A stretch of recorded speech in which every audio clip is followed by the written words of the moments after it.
ওয়াক্ত সালাত আদায় করে, রমজান মাসে সিয়াম পালন করে, আপনার বৃহস্পতিবার সোমবার সিয়াম থাকে, এরপরেও দেখবেন জেনার সাথে সম্পৃক্ত। কেন? ঈমান কম। সালাত আদায় করে ঠিকই, কিন্তু আর ঈমান কোনো কাজ করে না, যার কারণে এইটা হয়ে থাকে। আবু হুরায়রা রাদিয়াল্লাহু তাআলা আনহু বলেন, রাসূল সাল্লাল্লাহু আলাইহি সাল্লাম বলেছেন, ইজতানিবুস সাবাল মুবিকাত, পৃথিবীর মানুষ তোমরা 7টা ধ্বংসাত্মক জিনিস থেকে বেঁচে থাকো, যার ফলাফল জাহান্নাম। 1, আশিরকু বিল্লাহ, আল্লাহর সাথে শিরক করা, দেখেন সিরিয়ালে 1 নম্বরে আছে। 2, অসেহর, জাদু করা। জাদু কিন্তু শিরক, জাদু করাও শিরক, জাদু দেখাও শিরক, ওটা হলো ভেলকি। 3, কাতলুন নফস, মানুষকে হত্যা করা। 4, আকলু রিবা, সুদ খাওয়া। একজন এসে বলছে এলাকায় খুব সুদের প্রভাব আছে, থাকতে পারে, থাকেই তো সুদের প্রভাব। আল্লাহ রাসূল বলছেন, মায়াকুল দিরহাম রিবা ইয়ালাম আসাদু মিন সিত্তাতা সালাসিনা জিনিয়া, কেউ যদি জেনে শুনে 1 টাকা সুদ খায়, 36 বার জেনা করে যত পাপ হবে, 1 টাকা সুদ খেলে তার চেয়ে বেশি পাপ হবে। ভিক্ষা করে খাওয়া ভালো, ভিক্ষা করে খেলে দুনিয়াবি সম্মান হবে না, কিন্তু ভিক্ষা করাতে পরকাল হারাবে না। আল্লাহ রাসূল বলছেন, আর রিবা সাবুনা জুজান, সুদের পাপের 70টি ভাগ রয়েছে। ছোট ভাগ হলো মার সাথে জেনা করলে যেমন পাপ হয়, তাহলে মার সাথে জেনা করা কি স্বাভাবিক পাপ? এটা হলো সুদের ছোট পাপ। উঠার সময়তে এইভাবে কান ধরতে হবে কথা নয়, তো সামাজিক মজবুতের জন্য কান ধরে বলবেন, জিন্দেগিতে আর কোনোদিন সুদ নিব না, ব্যাংকের লেনদেন বন্ধ করলাম, ডিপিএস বন্ধ করলাম, আপনার ওই কিস্তি তোলা বন্ধ করলাম, প্রয়োজনে ভিক্ষা করে খাবো। ভিক্ষা করে খাবো কেন? দিন মজুরি করে খাবো, মানুষের বাড়িতে কাজ করে খাবো। শিরকের পরিণাম নিঃস্ব, সুদের পরিণাম নিঃস্ব। সুদ খেলে আপনি নয়, আপনার ছেলে নয়, আপনার নাতি ভিক্ষুক হবেই, ওকে হতে হবে। আল্লাহ বলছেন, ইয়ামহাকুল্লাহু রিবা ইউরবি সাদাকা, দান মানুষের টাকাকে বাড়ায় আর সুদ মানুষের টাকাকে কমায়। অতএব টাকা এক সময় কমবেই, কাউকে বলা লাগবে না, তার নাম সুদ। 4র্থ মহাপাপ হলো সুদ খাওয়া। 5ম মহাপাপ হলো ইতিমের মাল খেয়ে নেওয়া। 6 নম্বর হচ্ছে যুদ্ধের মাঠ থেকে পালিয়ে যাওয়া। 7 নম্বর হচ্ছে ভালো নারীর উপরে অপবাদ লাগানো, যে খারাপ মহিলা। এই 7টার বিনিময় হলো জাহান্নাম। মুআয রাদিয়াল্লাহু তাআলা আনহু বলেন, আওসানি খালিলি বিআশরি কালিমা, আল্লাহর নবী আমাকে 10টা উপদেশ দিলেন। 1, লা তুশরিক বিল্লাহ ওয়া ইন কুতিলতাহু রিকতা, আল্লাহর সাথে শিরক করো না, জ্বালিয়ে দেওয়া হলেও, হত্যা করা হলেও। জালেম যদি তোমাকে জ্বালিয়ে দেয়, জ্বলে যাও, শিরক করো না। জালেম যদি তোমাকে হত্যা করে, নিহত হও, শিরক করো না। 2, ওয়ালা তাওকান্না ওয়ালিদাইকা, বাপ মায়ের অবাধ্য চলো না, বাপ মায়ের অবাধ্য চলো না। ওয়াইন আমারা কান তাখরুজা মিন আহলিকা ওয়া মালিকা, মা যদি বলে বউকে তালাক দাও, দিয়ে দাও। মা যদি বলে চাকরি ছেড়ে দাও, ছেড়ে দাও। তো মা যে ভুল বুঝে বলছে, তো মাকে একটু বুঝাও, আম্মা আপনি কি ভুল বুঝছেন? আমি তো দেখি মেয়েটা ভালোই, তার চালচলন তো ভালোই, কেন আপনি তালাক দিতে বলছেন মা? শেষ পর্যন্ত যদি মা কথাতে অটল থাকে, ও যতই ভালো হোক, ও তোমার কাছে রক্ষা পাইলে তোমার বোকামি হবে। দেখবা তুমি, বাপ মায়ের কথা দেখবে 1 মিনিট, এদিকে দেখো, এই চলাই দেখো এদিকে, যারা তো ঢং ঢং করে হেঁটে চলে গেল তো গেলে, আমি তো বসে আছি। শরমবোধ থাকা দরকার যে আব্দুল রাজ্জাক বসে আছেন, আমি চলে যাচ্ছি। এটা শরমবোধের দরকার, লজ্জাবোধের দরকার। এরই জন্যই বলছে এমন একদিন আসবে মানুষের লজ্জাবোধ আয়াবোধ থাকবে না। আমি উঠে চলে যেতাম, সেটা একটা মানাত।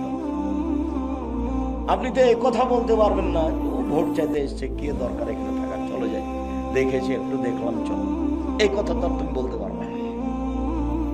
এদিকে দেখো, বাপ মার কথা মানতে হবে। দেখবে যে দেখো কে বাড়িতে আছে, জি না। কোথায় গেছে, শিকার করতে গেছে। কখন আসবে, সন্ধ্যায়। কেমন আছো, খুব একটা ভালো নেই। আচ্ছা ঠিক আছে, আসলে সালাম দিও আর চৌকাট বদলে দিতে বলি।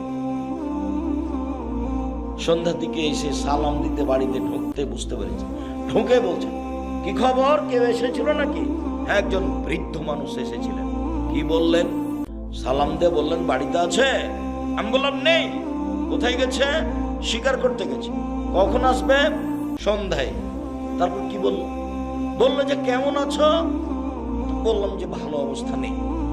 কি বলল? বললো যে চৌকাট পরিবর্তন করতে বলেছে। ওহো, ইলাহা কি ইলাহালে, তুমি তোমার বাপের বাড়ি চলে যাও। উনি আমার আব্বা, তোমাকে তালাক দিতে বলেছে। এখন বউ চাকরি করে না, সুন্দরী না, ভালো রান্না করতে পারে, কোনো বিবেচনা নেই। এর নাম বুখারী মুসলিমের হাদিস। কোনো বিবেচনা নেই। ভালো বিশ্ব সুন্দরী, ভালো রান্না করতে পারে কোনটা, না চাকরি করে, লক্ষ টাকা মাসে বেতন পায়। দুইজন মিলে চাকরি করে 1 লক্ষ টাকার বেতন পায়। আর যখন ফকিরে ভিক্ষা চায় তখন বলে মাপ কর, খালি মাপ। তার মানে টাকা একদিক দিয়ে আসার একদিকে চলে যায়, তার বরকত নেই। চিরদিন মনে রাখতে হবে, জাতির সামনে বহু কথা বলেছি, তার একটা বলেছি বরকত ভিন্ন জিনিস, রুজি ভিন্ন জিনিস। বরকত ভিন্ন জিনিস, রুজি ভিন্ন জিনিস। যতই বেতন হোক না কেন, যতই ইনকাম ব্যবসায় হোক, সারাদিনে কোটি টাকা ইনকাম হয়, তবুও দেখা যাবে সন্ধ্যার সময় যে মিল খেলো না, টাকা পয়সার খুব অসুবিধা, আরো লাগে। কোন দিক দিয়ে যা আসছে আর কোন দিক দিয়ে যাই বুঝতে পারি না। তার মানে বরকত নেই। আবার কে বাড়িতে আছে? জি না। কোথায় গেছে? শিকার করতে গেছে। কখন আসবে? সন্ধ্যায়। কি খাও? গোস্তার পানি। কেমন আছো? আলহামদুলিল্লাহ ভালো আছি। আচ্ছা আচ্ছা ঠিক আছে, আসলে সালাম দিও আর চৌকাট বহাল রাখতে বলিও। সালাম দিতেই বুঝতে পেরেছেন কেউ এসেছিল। কি খবর, কেউ এসেছিল নাকি? হ্যাঁ, একজন বৃদ্ধ মানুষ এসেছিলেন। কি বললেন? বললেন বাড়িতে আছে। আমি বললাম নেই। কোথায় গেছে? শিকার করতে গেছে। কখন আসবে? সন্ধ্যায়। বললো কেমন আছো? আমি বললাম আলহামদুলিল্লাহ। কি খাও? গোস্তার পানি। মানে গোস্তার পানি ছাড়া অন্য কোনো খাদ্য নেই। তারপর কি বললেন? বললেন ঠিক আছে, আসলে সালাম দিও আর চৌকাট বহাল রাখতে বলিও। তিনি আমার আব্বা, তিনি ইব্রাহিম আলাইহিস সালাম। তিনি তোমাকে স্ত্রী হিসেবে বহাল রাখতে বলেছেন। তুমি থাকো, তুমি বেতন পাও পাও না এটা দেখার বিবেচনা নেই। তুমি সুন্দরী না অসুন্দরী ভাববার সুযোগ নেই। যাহাই বলেছেন তাহাই হইবে। এর নাম ছেলে, এর নাম অনুগত ছেলে। আমার মা বিশ্বাস করতো এভাবে যে যেটা বলছি সেটাই হবে। যেদিন ডেকে পাঠিয়েছে তা আমার মা বলছে আজকে আসবেই, তা আমি সেদিনই চলে গেছি। তার ধারণা খুব ভালো কাজ করত। আমার মার ধারণা খুব ভালো কাজ করত। ছাত্র জীবনে এমন কোন ফকির আমার মা পায়নি যে ফকিরকে ভিক্ষা দেওয়ার সময় বলেনি যে আমার ছেলেটা বাহির আছে, একটু দোয়া করিও। এরকম কথা না বলে সে ফকির গেছে, এরকম মনে হয় আমার মায়ের কেউ ঘটেনি। ভিক্ষে দিলে তাকে দোয়া করতে বলতেন। আর বাড়ি থেকে বের হওয়ার সময় তো বলতেন প্রাইভেট পড়ায়ও না, দোকানে বসিও না, কারো সাথে বন্ধুতালিক করিও না, মানুষের বাড়িতে দাওয়াত খায়ও না। তার একটার ব্যাখ্যা দিত, বন্ধু তালি করলে যার সাথে সকালে বন্ধুত্ব ঘটেছে বিকালে তার সাথে ভেঙে যাবে, তখনও পেটে ছুরি দিয়ে পালিয়ে যাবে। বন্ধুর তালিতে এক সময় ভেঙে যাবে। কি হবে? এক সময় ভেঙে যাবে। তখন বলবো ওকে মারবো। একসাথে ভাত খাওয়াটা কেটে গেছে, দেখো কি হয়েছে, শত্রু সবচেয়ে বড়। আমার মা এগুলো বলে বাসা থেকে বিদায় করতেন। সম্মানিত দিনী ভাই, বলছিলাম, দুই, বাপ মা যদি চাকরি ত্যাগ করতে বলে, বাতিল করতে বলে, দাও। বাপ মা যদি বউ তালাক দিতে বলে, দাও। কোনো সময় তার অবাধ্য চলবে না। তিন, ফরজ সালাত ছাড়িও না। এটা উপদেশ চলছে 10টা। ফরজ সালাত ছাড়িও না, যদি ছেড়ে দাও আল্লাহ তোমার থেকে মুক্তি। 4, মদ খায়ও না। 5, পাপের কাজ করিও না। আল্লাহ সাকাতুল্লাহ, পাপের কাজ করলে আল্লাহর পক্ষ থেকে অসন্তুষ্টি নেমে আসবে, রুচি কমে যাবে, চাকরি বাতিল হয়ে যাবে, ব্যবসা মার খেয়ে যাবে। পাপে যদি লিপ্ত থাকেন, রাত 2টা 3টা পর্যন্ত খালি মোবাইল চলতে আছে। একবার বন্ধ করেছিল রাত 1টার সময়, তো ঘুম আসে না তার আবার মোবাইলটা হাত থেকে একবারে 2টার সময় ভোর রাতে উঠেছে তাহাজ্জুদ পড়ার জন্য। সুন্দর মাথায় টুপি আছে, ধনী মানুষ। আবার মনে করলে একটু পাকিস্তানের খবরটা দেখি, তো তাহাজ্জুদ বাদ দিয়ে টিভি চালু করতে, এখন দেওয়াল ভর্তি, চালু করতে একবারে দেওয়াল ভর্তি মহিলা চলে এসেছিল একটা। তখন আর তাহাজ্জুদ পড়া হলো না।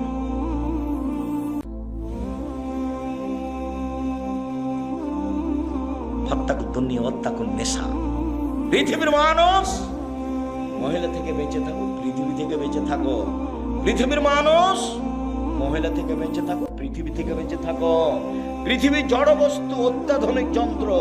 পৃথিবী জড় বস্তু, অত্যাধুনিক যন্ত্র।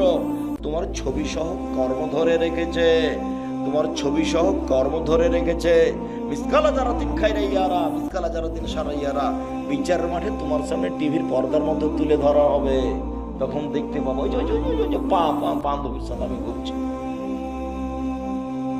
কেউ ঠেকাতে পারবে না। এটা তো দেখানো হলো। আবার একটু পরে এসে ফেরেশতারা বলবে, পড়েন। আপনি পড়তে পারবেন না, আরবিতে লেখা থাকবে, ইকরা কিতাবা কাফা বিমা হাফিজ। পড়ো, তুমি কি করেছো? তখন আপনি পড়বেন আর বলবেন, মালে হাজাল কিতাব লা ইয়াদুর সাকিরাতান কবিরা। কি আশ্চর্য ধরনের খাতা, জীবনের ছোট বড় সবই যে লেখা আছে। আপনি নিজে পড়বেন আর বলবেন। তারপরে মাটি কথা বলবে, মাটি টপ টপ টপ টপ কথা বলবে। আমি হচ্ছি সেই জমিন, যেই জমিনের উপরে বসে তুমি সুদ কষেছিলে। আমি হচ্ছি সেই খাট, সেই মাটি যেখানে তুমি জেনায় লিপ্ত ছিলে। 4, মুখ বন্ধ, হাতে কথা বলছো। তুমি তো জেনা করেছিলে, আরে হাত আপনার বিরুদ্ধে। তখন পা বলবে, হাত তুমি ঠিক বলেছ। তাহলে আপনার কি হবে? মানুষের কি হবে? কাউকে অপরাধী প্রমাণ না করে জাহান্নামে দেওয়া হবে না। একবারে খুব সংকটময় জায়গাতে রয়েছে, খুব সংকটময় জায়গায়। কিভাবে যে দিন কাটছে আমার আপনার একটু বুঝতে চাচ্ছি না। মানে কি যে হয় এটা একটু কেউ ভাবতে চাচ্ছি না, একটু ভাবা উচিত। সম্মানিত দিনী ভাই বোন, আমার খলিল মুহাম্মদ সাল্লাল্লাহু আলাইহি ওয়াসাল্লাম আমাকে বললেন, পাপ করিও না। পাপ করলে আল্লাহর অসন্তুষ্টি নেমে আসবে, রুচি কমে যাবে, চাকরি মায়ের খাবে, ব্যবসা নষ্ট হবে, আত্মীয় স্বজন উল্টে যাবে, সম্পর্ক দুর্বল হয়ে যাবে, শ্বশুর শাড়ি জবে করতে চাইবে। যে শাশুড়ি কালকে সম্মান করে খাওয়া ছিল, খালি রাস্তাতে জানতে পারছে যে আমি আসছি, আগে মরি জবে করে রেডি করেছে শাশুড়ি।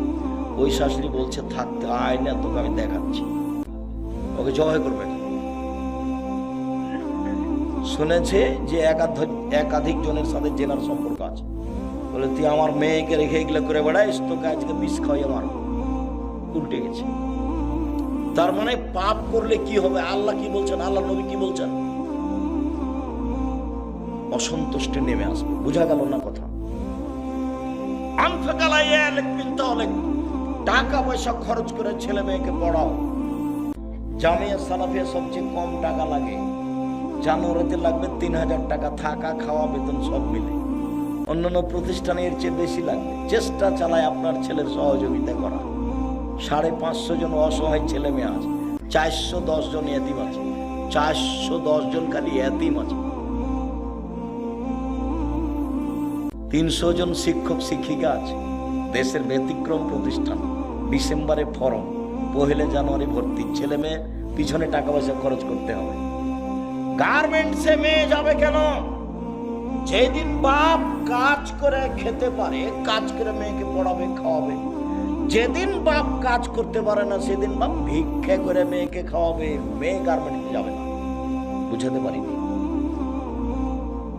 ছেলে টোকাই হতে পারে না।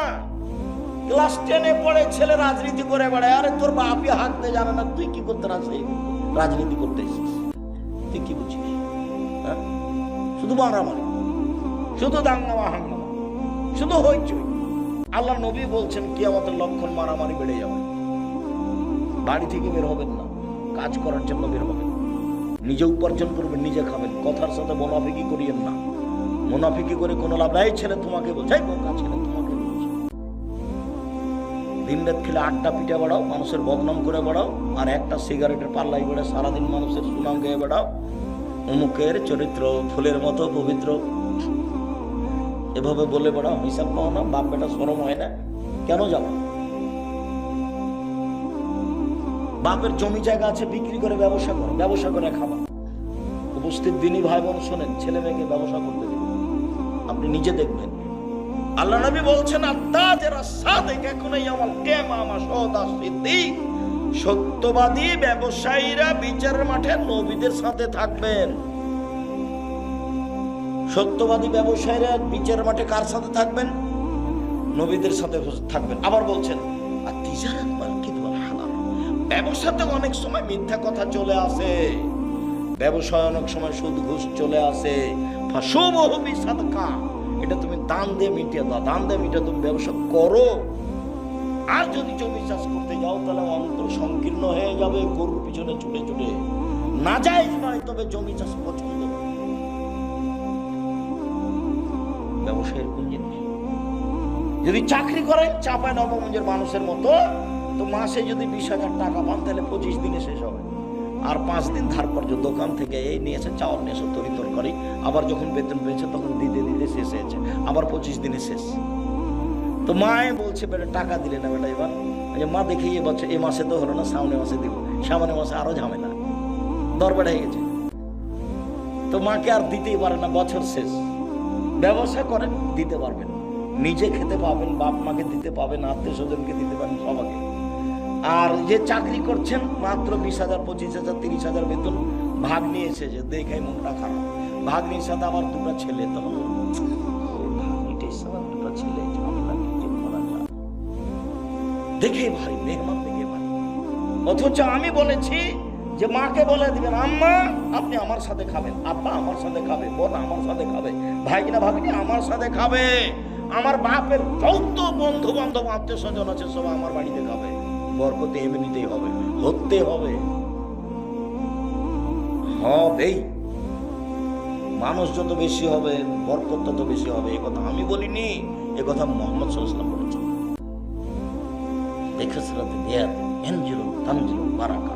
হাত যেখানে বেশি খাওয়ার, সেখানে বরকত বেশি।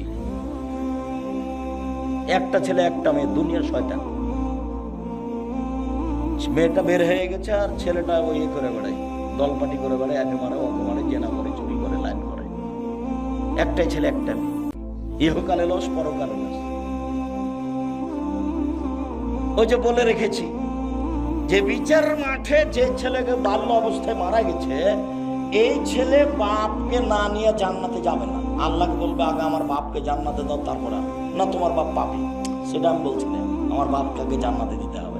না তোমার বাপ পাপি না, আমি সেটা বলছি না, আমার বাপ গায়ে জান্নাতের। এই যে তুমুল ঝগড়া চলবে, এক পর্যায়ে আল্লাহ বলবেন যা যা নে। তা আপনার ছেলে মেয়ে তো মাত্র দুইটা, কয়টা মরে আর কয়টা থাকে? কে মাথায় এটা বুদ্ধি দিল? আমার আব্দুল্লাহর বক্তব্য শুনতে হবে, বুদ্ধি কে দিয়েছে? বুদ্ধি ওরা বলছে তোরা মর, আমরা কেন? সব দিক দিয়ে ওরা রাস্তাঘাট নিয়ে রেখেছে। বলছিলাম ছেলে মেয়ের জন্য পয়সা খরচ করতে হবে, বাপ কাজ করে খাওয়াবে। শেষ পর্যন্ত বাপ কি করে খাওয়াবে? ভিক্ষা করে। মনে রাখবেন হিসাবে এটাই। তারপর বলছেন আল্লাহ তারফা আশা কাদামিন মাহালে, পরিবার থেকে লাঠি উঠিয়ে দিও না, পরিবারকে পিটিয়ে ঠিক করতে হবে লাঠি দিয়ে। 7 বছর বয়সে আব্বু সালাত আদায় করো, 10 বছর বয়সে আহমদ সালাত আদায় করেছো, জি না, 15 বছর সালাত আদায় করেছো,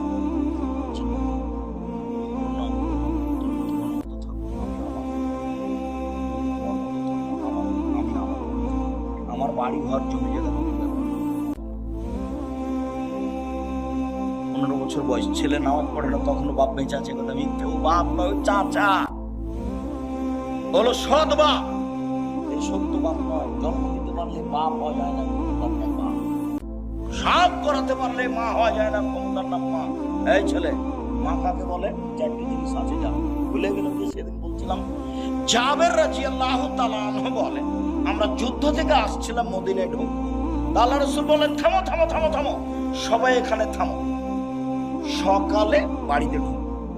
তা আমি জাবের বললাম আল্লাহর নবী, আমি নতুন বিবাহ করেছি, আমাকে একটু বাড়ি যেতে অনুমতি দেন না। ও তুমি নতুন বিবাহ করেছো?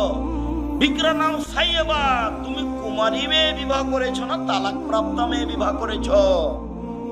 আমি তালাক প্রাপ্ত মেয়ে বিবাহ করেছি। আরে হাল্লা বিক্রাম তুলাইবা তুলাইবা, তুমি কুমারী মেয়ে কেন বিবাহ করলে না? তুমি তার সাথে খেলতো, তোমার সাথে খেলতো।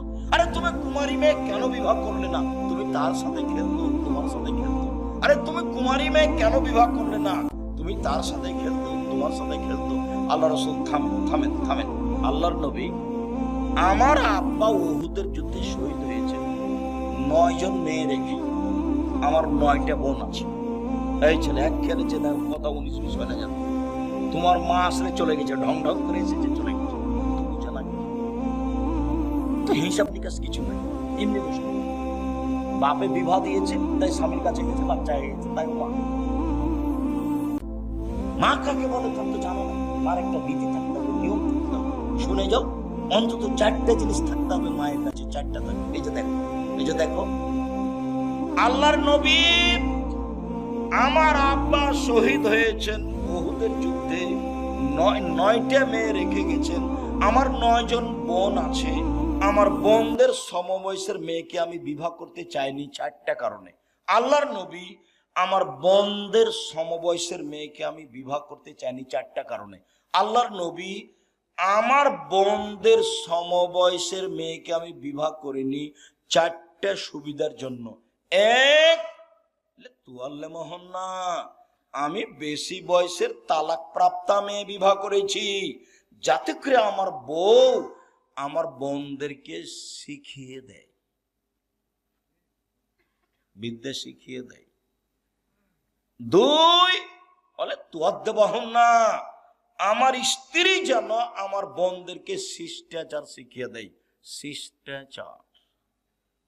মোবাইলে রিং হচ্ছে, অন করে বলছে হ্যালো। হ্যালো বলে তো কুকুরকে ডাকে। কই, আমরা তো একদিনে হ্যালো বলিনি, তো আমরা তো আছি তো দুনিয়াতে, আমাদের চলে না। অন করে দেখো, যদি যেটা হিন্দু হয়, জি ধন্যবাদ, কি বলছিলেন? আর যদি চিনতে না পারেন তো বলবেন আসসালামু আলাইকুম। হিন্দু হোক, চামার হোক, ডম হোক, হাড়ি হোক, যে হোক না কেন, মুচি হোক, মেথর হোক, আল্লাহর নবী বলেছেন চিনো যাকে তাকে সালাম দিবা, চিনো যারা না তাকে সালাম দিবা। আমার প্রমাণে বুখারী মুসলিম হাদিস। আমি কেন হ্যালো? 1 গিলাস পানি দিলাম, বলছে থ্যাংক ইউ। আচ্ছা, 1 গিলাস যে আপনি পানি দিলেন, আমি যে থ্যাংক ইউ বললাম, তো এটা তো কি হলো বলো তো, কি হলো? এটা একটু কিছু হয়েছে কি? কিছুই হয়নি। তো তুমি 1 গিলাস পানি দিলে, আমি বললাম জাযাকাল্লাহ খায়। ও ছেলে, তুমি 1 গিলাস পানি নিচে দিলা গো, আল্লাহ তার প্রতিদান দান করো। আল্লাহ তোমাকে এখন প্রতিদান দেবে, আমি ওর উপরে চাপিয়ে দিয়েছি। তুমি লন্ডনে বিপদে পড়েছ, সেইখানে তোমাকে বাঁচিয়ে দিবে। কেন? আমি বলেছিলাম যে এই পানির বিনিময়ে আল্লাহ তোমাকে দিবে। জাযাকাল্লাহ খায়। তুমি বললাম থ্যাংক ইউ। বিমানে মেয়েগুলি খালি কথায় কথায় বলছে থ্যাংক ইউ, কথায় কথায় বলছে থ্যাংক ইউ। নেপালে বিমানে মেয়েগুলি বলছে ধন্যবাদ। কিছুই না, একেবারে জিরো। তার নাম শিষ্টাচার। আমার স্ত্রী আমার বোনদেরকে শিষ্টাচার শিখিয়ে দিবে। 3, এই চলে বলে তুরাজ জেলা হন না। আমার স্ত্রী আমার বোনদের মাথার চুল চিরুনি করে দিবে, বাচ্চাকে মায়ে পরিপাটি করে রাখবে, সাজগোজ করে রাখবে, গোসল দেওয়া রাখবে, পায়ের ময়লা পরিষ্কার করে রাখবে, কাপড় ধুয়ে দিয়ে রাখবে, ঝকঝকে করে রাখবে। কে রাখবে বলো তো? মা। 4, তাকুমা আলাইহিন্না, আমার বউ আমার বোনদের উপরে পাহারা দিবে। মা হলো পাহারাদার। বুখারী মুসলিম। তুমি তো কষ্ট পাও, তোমার নামে বলি, কষ্ট পেলে কি হবে? তোমার বোন ক্লাস 10-এ পড়ে, এখন বসে আছে, মাথায় কাপড় নেই। তোমার মাও আছে, বলো যে এটা আমার মা। এই ছেলে বলো যে এটা আমার খালা, নাহলে সৎ মা। তোমার মা তোমাকে, তোমার বোনকে কবর দিয়েছে, আর তোমার বাপ হলো কাপুরুষ। শোনো, 3 শ্রেণীর মানুষ জান্নাতে যাবে না। 1, মধুমেনুল খামর, নিয়মিত বিড়ি তামাক জর্দা সিগারেট গুল নেশাদার দ্রব্য খায় পান করে যে। 2, ওর রাজালাত মিনান নিসায়ে, পুরুষের বেশধারী নারী, যারা পুরুষের জুতা স্যান্ডেল পরে, যারা পুরুষের শার্ট প্যান্ট পরে, যারা পুরুষের পোশাক পরে, তারা জান্নাতে যাবে না। 3, দায়ুস, তোমার বাপ। দায়ুস কে? তোমার বাপ। কিভাবে? আল্লাযী ইকুরু ফি আহলিল খাবাসা, যে তার বাড়িতে বেহায়ার সুযোগ দিয়েছে, সে হলো দায়ুস। তোমার বোন ক্লাস 10-এ পড়ে, মাথায় কাপড় দিয়ে স্কুলে যায় না, তো দায়ুস আমি না তোমার বাপ। এত স্পষ্ট কথা কি বোঝা যায় না? খুব ভালো বোঝা যায়। তাহাজ্জুদ পড়ে লাভ হবে না। তাহাজ্জুদ পড়ে ও কি করবে? মেয়ে রাস্তাঘাটে ঘুরবে আর বাপ তাহাজ্জুদ পড়বে। ধর্ম পাগল হয়ে গেছে। धर्म की राजशाही चापाई नवाबगंज हवाई लड्डू दोनों हाथ में लड्डू है, जो चाहे उसके खा ले, जो चाहे उसको छोड़ दे।